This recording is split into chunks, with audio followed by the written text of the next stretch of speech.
In this video I'm going to show you guys how to make 60-second videos on TikTok on iPhone.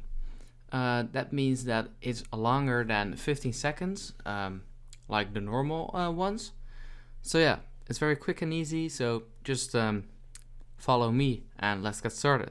So first of all, make sure your TikTok app is up to date.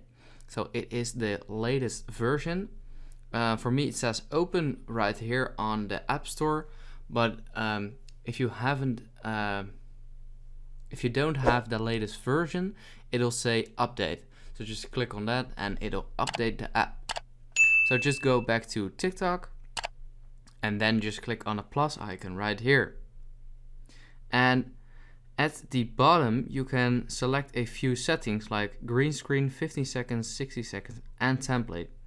So just click on 60 seconds and then just start filming your TikTok. And yeah, that's basically it. If this video helped you out, please leave a like and let me know in the comments if it worked, and I'd appreciate that.